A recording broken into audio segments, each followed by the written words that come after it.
Well, again, welcome this morning. We're thankful for your presence, and we always look forward to times by the providence of God that we can assemble. I don't ever take that for granted. I hope that you don't. Appreciate the way in which you have participated this morning to strengthen us and to help us. Appreciate Wade leading our singing. Appreciate the comments Jimmy made. I thought were very appropriate and helped me focus a bit more on the supper, and I'm grateful that he said those things, and appreciate Randy's prayer. Appreciate him remembering me in my travels, and I appreciate that very much. I will leave June the 27th. I've got a few other places to go before that, but I will be gone to Zimbabwe, and I appreciate your continued concern. I'll also ask you to pray for my daughter. She leaves Tuesday herself, heading to Africa. We'll be gone about a month, so I pray that you'll remember Jenny in your prayers, as well as others who travel and who are trying to maybe do some things elsewhere that will be of some benefit spiritually to those that with whom we come in contact. So I hope that you will certainly keep all of us in your prayers. I'm a bit full this morning spiritually, and I hope that you are from our time together last week in our lectureship. I hope that you enjoy the lectures. I think that you do. I want you to know I do. When preachers get to hear other preachers, that is especially important. Most of the time, I don't get to hear preaching. I am preaching, but it's always a pleasure, and it's always a benefit for me spiritually when I get to hear men. We had four very good men who delivered some outstanding lessons, I thought, and as I said on Thursday night, four different styles that I think all of us were helped as a result of their being here. So I thank them. I got to I had lunch with Edwin Friday. He stayed around. He's preaching in the Huntsville area this week.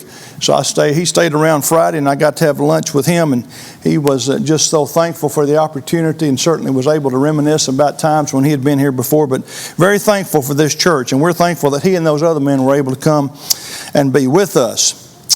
Next week, Jeff Smith will be preaching in the morning. That's Brian's father. And Brian's going to preach next Sunday night. So I know you look forward to that. And in the following week, Brother Carson Haygood will be back. We've asked Carson to come, and so Carson will be with you that day and preach for you then. I think after today, the next time I'll be back here is July the 7th. So don't forget me totally, but certainly be praying for me. And I will look forward to coming back and being with you.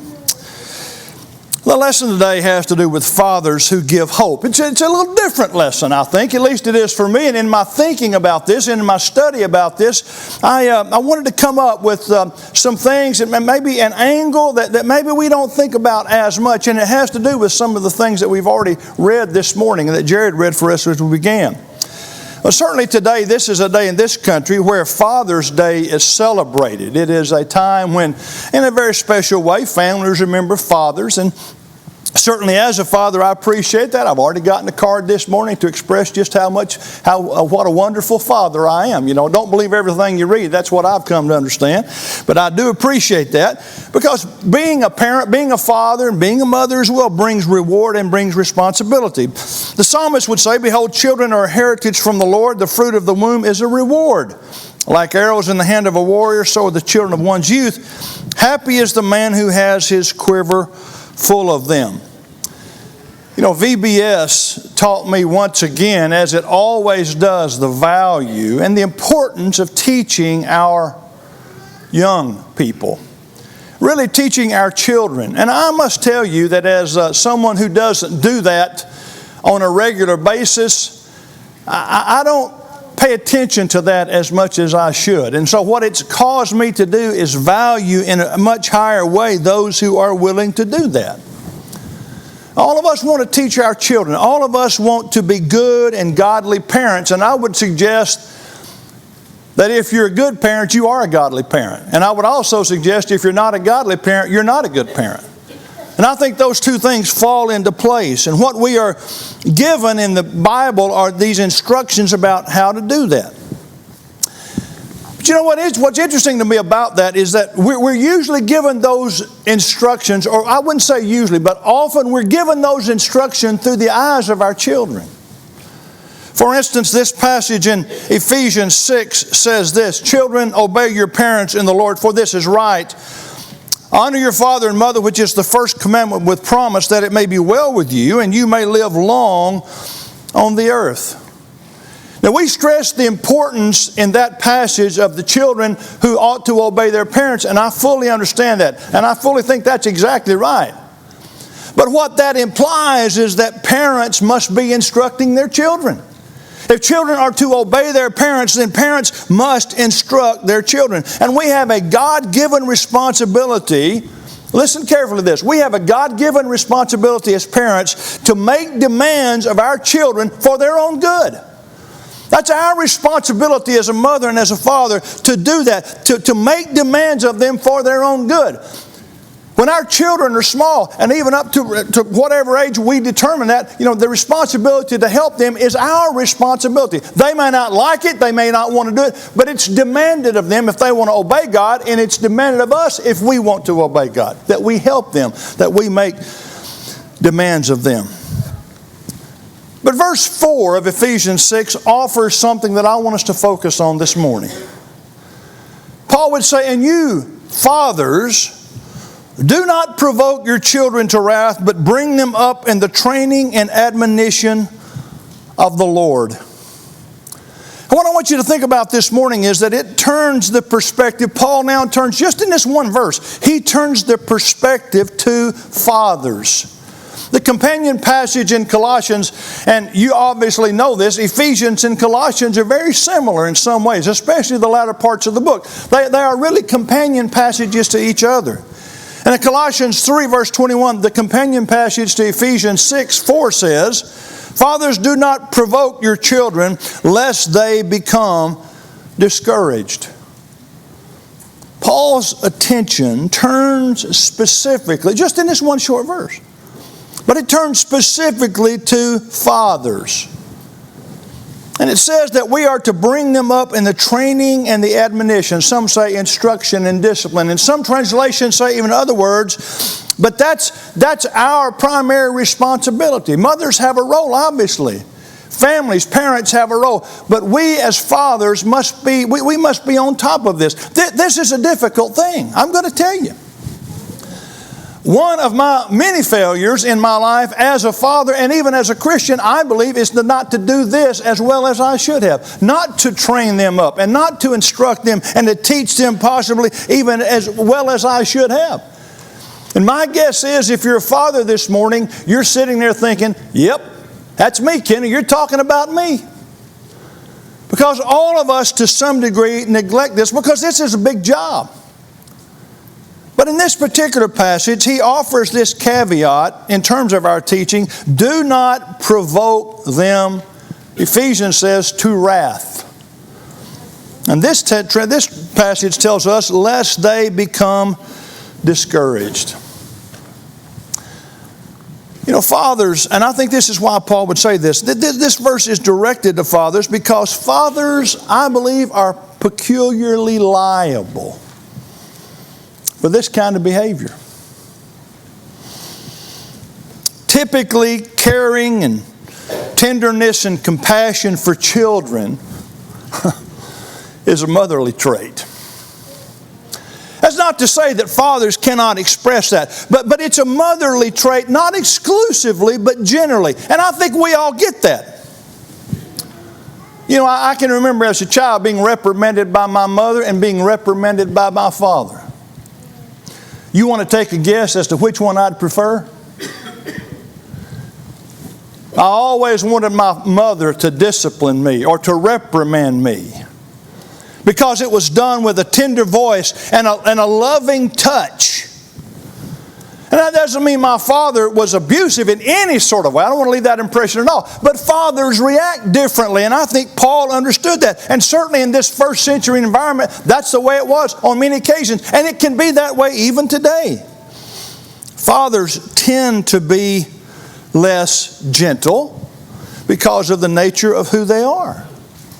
And maybe sometimes how they respond. And so Paul would say, do not provoke your children. What does that mean? To provoke means to irritate, to exasperate. This is a long list, fellas, so listen to this carefully. Discouraged by unreasonable demands, by unnecessary interference, by irritable nagging, by perpetual fault-finding, by harsh criticism, by a dictatorial manner, or by unjust demands. There's a lot in there, right? I mean, if you look in the dictionary, that's some of the idea, and even the biblical concept involves most of these things. Paul says to the Father, don't do that. And yet, as a father, in an evaluatory situation where I'm thinking about what kind of father was I, there are things in that list that I'm thinking I was guilty of that. And I think what Paul is helping us understand by saying, don't provoke your children to wrath. You can push them to the point where their lives are filled with wrath. Don't do that. So what he's saying is when a father exercises authority as the head of a family, he's got to use understanding and love and justice and self-control. And he's got to guard against anything or any method or manner that repels a child or destroys a child or wounds the child's spirit. Now, there are always extremes to avoid. And I think that's what Ephesians 6:4 is saying. I think it is saying that when you read this, what Paul is saying, although he doesn't use the term, but I think what he's saying is that there must be some level of balance. Is there some discipline involved? Sure. Are there some situations where it's irritating to a parent? Sure. Are there some situations where parents need to be irritated? Where maybe even parents, where there comes a time when discipline needs to be incurred? Absolutely. So we're talking about finding a balance. And this is such an important term to understand.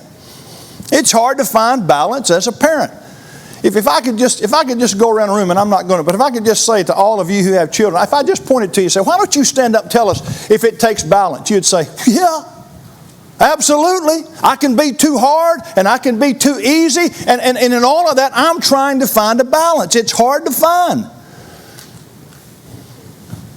And I find this interesting that in this passage, when Paul would say, do not provoke your children to wrath, and in the companion passage, lest they become discouraged, what's interesting to me, and it's not uncommon, he doesn't tell us how to do that. He doesn't say, now for example, here's what I'm talking about. And that happens a lot in Scripture, and it's because he expects us to understand and read the principle and understand the application of that. I've talked to you about the passage in Ephesians. There's several times in Ephesians, especially the 5th chapter, where Paul talks about things that aren't fitting. He knows we understand what that is. And I believe he understands, don't provoke your child to the fact that to the point where you discourage them. And I think he says, you know what I'm talking about.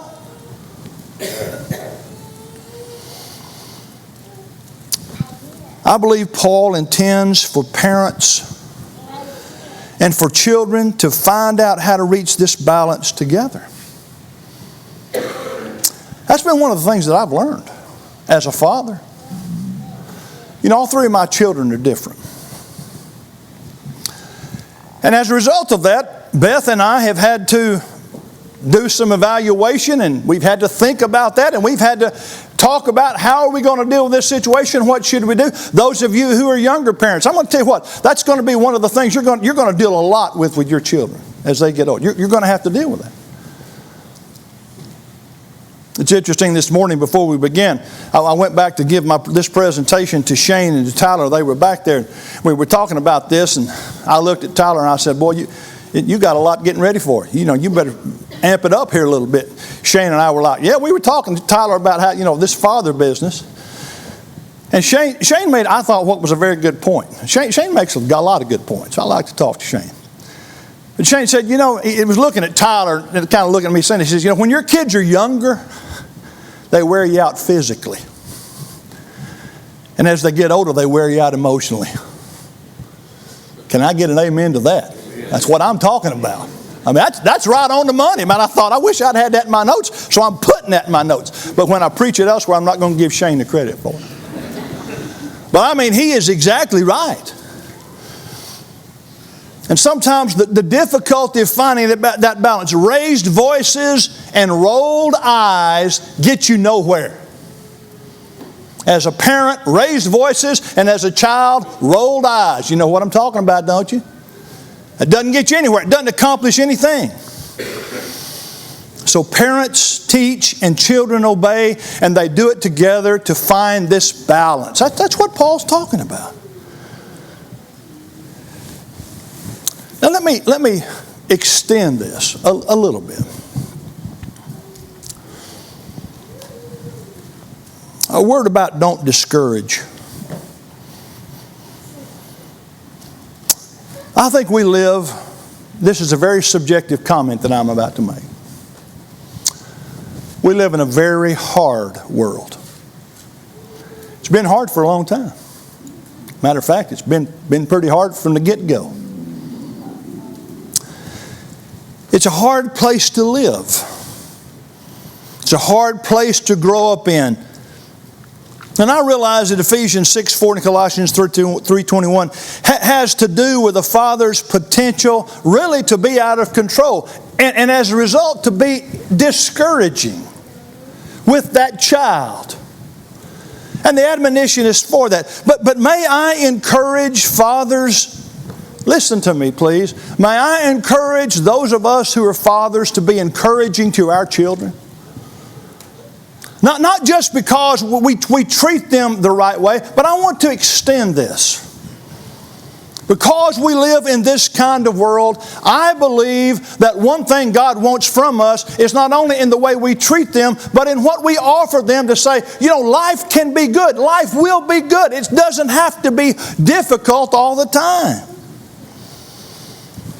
So my question to me first and to all of you is, am I an encouraging parent? Or am I a parent that, maybe to use a term that we hear a lot, is my life half full or half empty?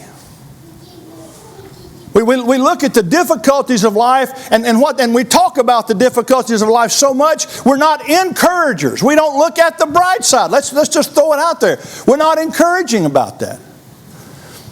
And it may be because we have to deal with the discouragements and the difficulties, and I understand that. But I'm going to tell you something, folks. If that's all we discuss, that can be disheartening. It can be disheartening to children who are trying to figure it out. Who are trying to figure out what should life be.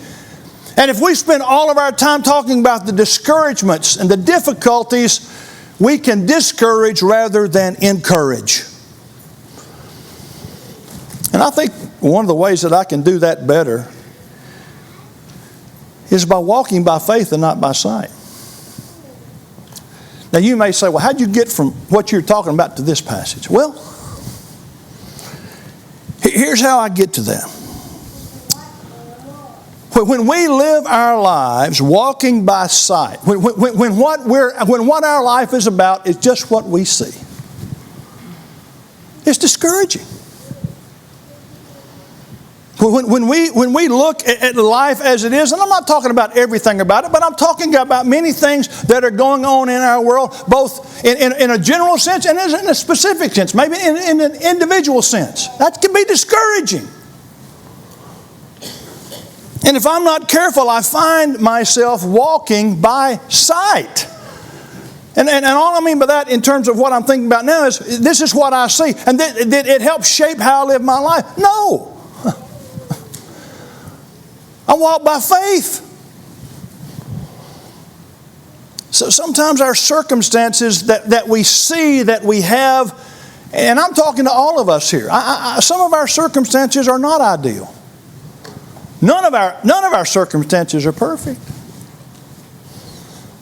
And so for us to walk thinking that that's the case, We've got to change course. We've got to change perspective. When we walk by sight, it is discouraging. Sometimes when we look at our homes, it's discouraging. For Christians, it's discouraging sometimes. There are people in this assembly this morning whose home life is discouraging. Let's just put it out there. Let's just say it like it is. And we can either find ourselves deployed to always thinking about that, or we can be determined, I'm going to make that better. I'm going to make it so that, to whatever degree I can, I want to make it so that I'm not discouraging my children or even those around me over whom I have some influence in my home situation, but I'm going to make it better. I'm going to somehow become an encourager. I'm going to change the focus of that. That's what happens in the world. When we look at the world simply by what we see, it gets discouraging. So let's change the focus of even how we look at the world. And let's change the focus of how we look at our homes. And let's change the focus of how we look at our earthly perspectives. When we don't have a faith perspective, folks, it's no wonder we're all so discouraged. And I don't mean by that we all are, but I'm just saying it's no wonder that a person, anyone, is not going to be discouraged when all they look at is life through the lens of this is the way it is. If that's all you're seeing in the world and in your situation, well, this is just how it is. I'm going to tell you what, you're going to stay discouraged. I want to encourage you to encourage your kids to have a faith perspective.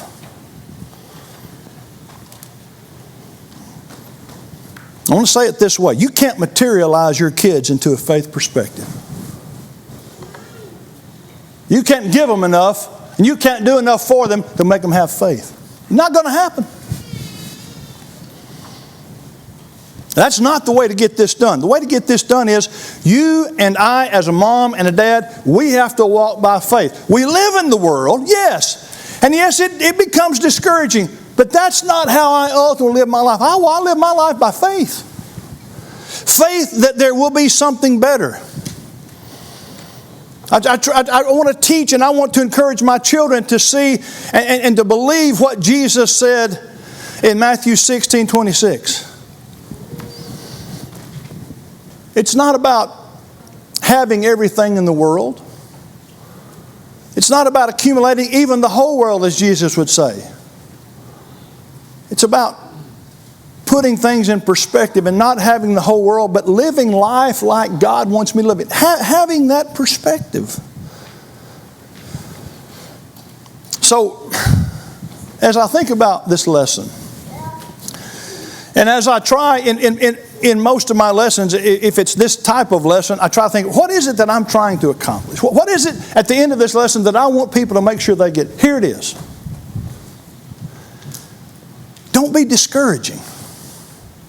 Don't be a father who discourages. Be a father who, as a leader, is trying to do your best to encourage your children first and your family in a very difficult situation. Yes, this world is troublesome. Yes, it is discouraging. But as a father, be someone who is an encourager, who looks at the bright side, who looks at the jar half full.